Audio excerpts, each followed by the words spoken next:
митинг движения «Суть времени», на котором «Суть времени» просто выразит все, что оно думает по поводу нынешней ситуации в стране.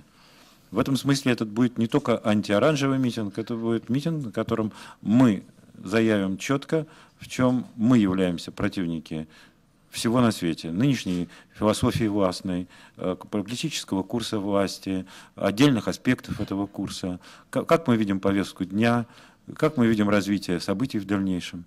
В отличие от митинга на Поклонной горе, где собралась очень широкая коалиция, задача была в одном, чтобы, собрав все антиоранжевые силы, продемонстрировать, что если кто-то хочет как бы в виде аргумента, что численность большая, предъявить 30 тысяч человек, то в ответ он может получить 150, а если захочет, и 500.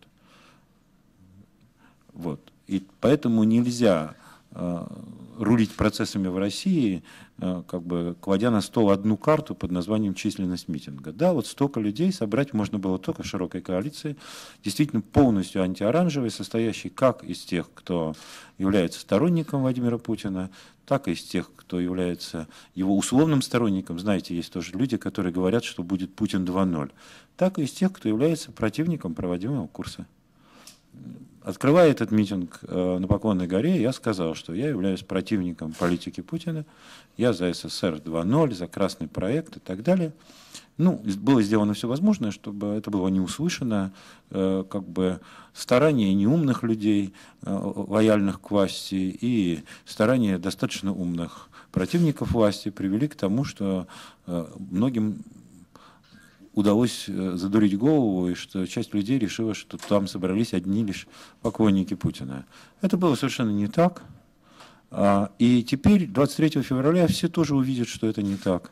Потому что в то время как люди, которые поддерживают Путина, соберутся в Лужниках, движение «Суть времени» как бы собирает своих сторонников вовсе не в Лужниках, а на ВДНХ. 23 февраля в 14:00 у главного входа в ВДНХ состоится этот митинг. Для нас очень важно сейчас, чтобы митинг этот был нашим митингом и митингом наших ближайших союзников. Если хотите, это прежде всего смотр сил. Я не считаю, что события в стране будут развиваться спокойно после 5 марта. Или после 4, да, точнее. Я сделаю все, чтобы это спокойствие было. Сейчас с Леонидом Парфеновым мы обсудили некие совместные соглашения, какие именно выборы будут признаны честными. Мы очень разные люди, люди с крайне расходящиеся по мировоззренческой платформе, но мы договорились до запятой о том, что такое соглашение по честности выборов. И я надеюсь, что это позволит, так сказать, решить главную задачу, чтобы Москва не превратилась в Дюшанбе 1992 года.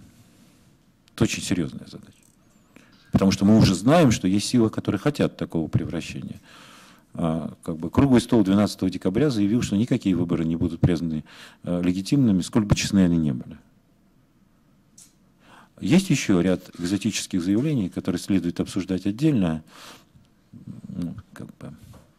Я восхищен нонконформизмом и такой чегеваристостью господина Удальцова, представителя крайних левых сил, очень близких к КПРФ, который вчера заявил, что у него есть одна мечта, чтобы продлился срок Дмитрия Медведева, который решит все главные задачи. Вы все это слышали, да?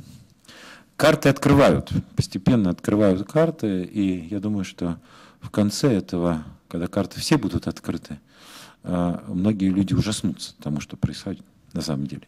В любом случае смысл заключается в том, что, как бы, проводя митинг «Сути времени», свой митинг, мы организуем смотр сил.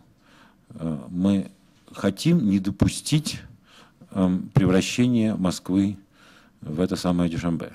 Мы любой ценой хотим удержать стабильность и мир. Если хотите, речь идет о гражданском принуждении к миру. Для меня очень важно, например, осуществить синтез патриотического, но если хотите, в самом просвещенном смысле, в том смысле, в каком это понимают в Англии, во Франции и в Германии, националистического, в самом лучшем смысле этого слова, и коммунистического движения. Это называется коммунопатриотизм. Очень долгое время именно в этом направлении двигалась Коммунистическая партия Российской Федерации. Мне это очень нравилось, я всегда это поддерживал, всегда за это голосовал. Сейчас происходит очевидный маневр, и очевидным способом формируется такой коммуно-оранжизм или коммуно-либерализм, я не знаю. Право каждых политиков и каждой партии выбирать свой курс. Все имеют на это право, и любой такой маневр надо уважать. Я с уважением отношусь к этой метаморфозе. Но я не могу при этом ее не зафиксировать. Я не могу не сказать, что это стратегическая глубокая метаморфоза. И, наконец, я не могу не сказать, что коммуно-патриотическая ниша в жизни России не может оставаться пустой. Я считаю, что будущее России за неким синтезом коммунистического и, говорю снова, просвещенно-патриотического движения, такого синтеза, при котором каждый из слагаемых резко изменится, что в этом будущее, и я не хочу лишать Россию это будущее, если кто-то вдруг почему-то принял решение трансформировать коммунопатриотизм в коммунолиберализм. Пожалуйста, пожалуйста, мы к этому относимся с уважением, но мы хотим зафиксировать свою позицию, свою, как тогда говорят, идентичность идеологическую, самость и все прочее. И я считаю, что все 20 лет, потраченные на то, чтобы входить в Европу, кончились провалом. И не имеет значения, кто туда тащил Россию. Ельцин, Горбачев, Путин. Это вообще все конченная вещь. Это первое фундаментальное расхождение. Таких фундаментальных расхождений штук 5, и каждый из них тянет за собой практическое расхождение. Я не принимаю курса Сердюкова, военных реформ Сердюкова, я не принимаю всего, что происходит с Фурсенко в системе образования, я не принимаю промышленной политики, я не принимаю вхождение в ВТО, я не принимаю ювенальную юстицию и считаю ее одним из самых страшных болезней, которые нам навязывают. Я не принимаю процессы, происходящие в культуре, коммерциализацию культуры и все прочее. Мало? Как я могу поддержать это, оставаясь самим собой? Я не юноша. У меня есть идеалы. С идеалами жизнь каким-то образом еще является веселой. Без них жизнь очень скучна. Зачем мне эти идеалы, так сказать, разменивать? Я не разменивал их при Ельцине ни на что. Другое дело, что когда началась война в Чечне, и мне сказали, что для того, чтобы свергнуть Ельцина, нужно помочь Басаеву, я выгнал мерзавцев, которые мне это говорили. Я никогда не буду воевать против страны, против государства, потому что я являюсь чьим-то политическим противником. В этом смысле есть четкое разграничение между противниками, с которыми ты ведешь борьбу, и врагами. Вы не понимаете, что произойдет 5 числа, что сделано все для того, чтобы не признать эти выборы, хотя все понимают, что они будут прозрачнее, чем европейские, их все равно не признают. Об этом уже заявила ПАСЕ. У меня есть хорошие источники информации, я твердо знаю о том, что это то же самое заявила Европа, а значит и США. Уже все заготовлено. Круглый стол 12 декабря, который является фактически просто производным от ПАСЕ и соответствующих американских структур, тоже заявил, что ему плевать на честность выбора.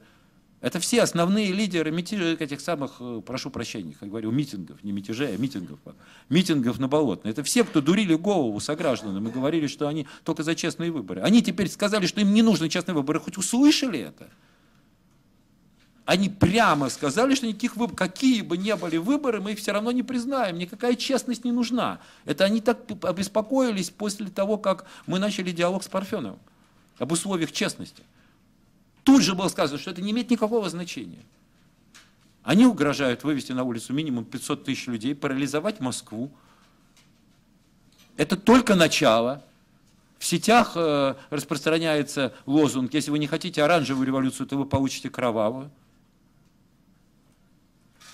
Стране диктуют условия.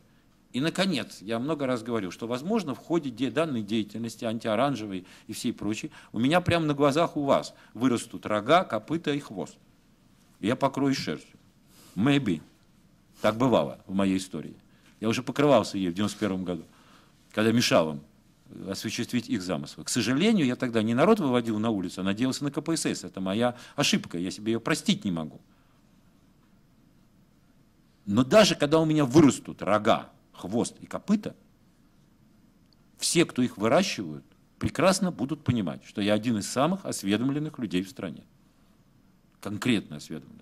И пусть они знают, что каждый их подовый разговор о том, как именно будет послан сигнал в Соединенные Штаты, кому и через кого, по поводу того, чтобы войска Соединенных Штатов взяли под контроль наше ядерное оружие, я слышу так, как будто бы я нахожусь рядом с ними.